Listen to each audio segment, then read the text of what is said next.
રાધનપુર ખાતે આવેલા અંબિકા રોડ ઉપર શ્રીજીનગરના રહીશોને પીવાના પાણી વેચાતા લેવા મજબૂર બનવું પડ્યું છે। ઘણા સમયથી નગરપાલિકા દ્વારા નથી આપવામાં આવતું પાણી। પાટણ જિલ્લાના રાધનપુર ખાતે આવેલા અંબિકા રોડ ઉપર શ્રીજીનગર સોસાયટીના છેલ્લા 10 વર્ષથી વસવાટ કરતા હોય હજુ સુધી નગરપાલિકા દ્વારા તેમને પીવાનું પાણી આપવામાં આવ્યું નથી। નગરપાલિકા પાસેથી પૈસા ભરી ટેન્કર મંગાવી પાણી પીવા શ્રીજીનગર સોસાયટીના રહીશો મજબૂર બન્યા છે। ગુજરાત સરકાર અને ભારત સરકાર અને નગરપાલિકાને પાણી પુરવઠા વિભાગ પીવાનું શુદ્ધ અને ચોખ્ખું પાણી આપવા મોટી વાતો અને જાહેરાતો કરે છે, પરંતુ રાધનપુરનો એક વિસ્તાર એવો છે કે જેને છેલ્લા 10 વર્ષથી નગરપાલિકા દ્વારા પીવાનું પાણી આપવામાં આવતું નથી। શ્રીજીનગરના રહીશો દ્વારા વારંવાર રજૂઆતો કરવા છતાં નગરપાલિકા દ્વારા કોઈપણ જાતની પાણીની વ્યવસ્થા કરવામાં આવતી નથી। શ્રીજીનગરના રહીશો નગરપાલિકા પાસે પૈસા ભરી ટેન્કર મંગાવવા મજબૂર બન્યા છે। નગરપાલિકાના રહીશોને પીવાનું પાણી પહોંચાડવાની જવાબદારી હોય છે, પરંતુ આ રહીશો પાસેથી નગરપાલિકા પૈસા વસૂલ કરી અને ટેન્કરો આપે છે, પરંતુ નગરપાલિકા જેની જવાબદારી નિભાવતી નથી અને પીવાનું પાણી આપતી ન હોય તેને લઈને શ્રીજીનગરના રહીશો શુદ્ધ અને ચોખ્ખું પાણી મળી રહે તે માંગણી કરી રહ્યા છે। શું શ્રીજીનગરના રહીશોને નગરપાલિકાના પીવાનું પાણી આપશે કે છેલ્લા 10 વર્ષથી પાણીનો ઇંતજાર કરીને બેઠેલા રહીશો હજુ પણ પાણીનો ઇંતજાર કરવો પડશે? રિપોર્ટર મનુભાઈ ઠક્કર, રાધનપુર।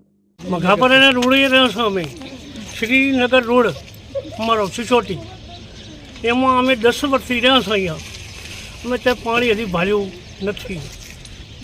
પાણીનો બહુ ત્રાસ છે, ત્યાં પાણી પીએ ત્યાં નાવે ધોવે એવું પાણીનું નથી। અમે કેટલી અદન અરજીઓ આપી, નગરપાલિકામાં ગયા, પણ અમને કાંઈ ઉતરેલી વાતનો મળ્યો નહીં ભાઈ। ઘરવેરા લઈ જાય એમાં લાઇટે નહીં, ત્યાં ઢાંફલે કે બીજે ગોળા કે બીજું લાઇટ વેચાય છે નહીં। સફી વેરા પાણી વેરા બધું ભરણ છે અમે, તે છતાં અમને આ લોકોનું પાણી ના આપતા હોય તો અમારે કે રાડ કરવાની? તમે રાડ કોઈ સાંભળતા નથી, ઘરે જમી રાડ નથી સાંભળતા, તો અમારે એ લોકોને કઈ રાડ કરવાની છે? અમારી આડે આ વિનંતી આવી છે।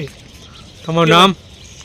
નામ નાગદી અને Rabari, Radhanpur 7 number ward, Shrijinagar society, survey number 418 કે જે લોકો અહીં 20 થી 25 ઘર વસવાટ કરે છે અને છેલ્લા 7 વર્ષથી અહીંયા પાણી આવતું નથી।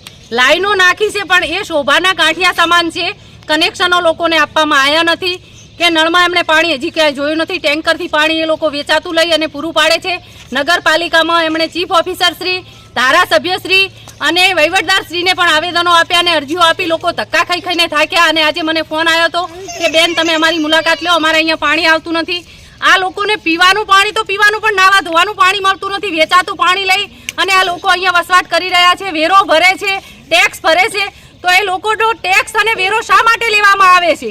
અને આ પાણીની સુવિધા પૂરું નથી પાડી શકતી નગરપાલિકા। અને નગરપાલિકા એક બાજુ એમ કહે છે કે અમારા અંડરમાં સોસાયટી નથી આવતી, તો સામે જ એક દાખલો બેઠો છે કે નગરપાલિકાએ મકાન બનાવી આપેલું છે, તો નગરપાલિકાને અહીંયા પાણી નથી આપવું, આ એક કિનાખોરી રાખી રહી છે। અને નગરપાલિકા જો તત્કાલમાં હવે ચૂંટણીઓ આવી રહી છે, અહીંયા પૂરું પાણી પાડવામાં નહીં આવે લોકોને, તો લોકો ગાંધી ચિંધ્યા માર્ગે ઉગ્ર આંદોલન કરશે અને હું પણ એમની સાથે છું। સોસાયટી એમાં મઘાપુરા રોડ, રાધનપુર। મારું નામ ભેમાભાઈ જીવાભાઈ રબારી। અમે છેલ્લા 7 વર્ષથી આ સોસાયટીમાં રહીએ છીએ। નગરપાલિકામાં વારંવાર રજૂઆત કરવા છતાં કોઈ પણ એનો પાણીનો મને કોઈ રસ્તો પડ્યો નથી કે પાણીની કોઈ લાઈન આપી નથી। અને અમે ધારાસભ્ય સુધી રજૂઆતો કરી, કોઈ પણ કર્મચારી, આગેવાન, લોકસેવકો બધાને રજૂઆત કરી, પણ કોઈ અમારો આ પ્રશ્નનો નિકાલ થતો નથી। પાણીનો અમને પ્રશ્ન મોટો પ્રશ્ન છે, તો આ કને 20-25 ઘર રહેશે અંદાજે, પણ પાણીની વ્યવસ્થા કોઈ નગરપાલિકા કે મામલતદાર કચેરી કે કોઈ કરી આપી નથી।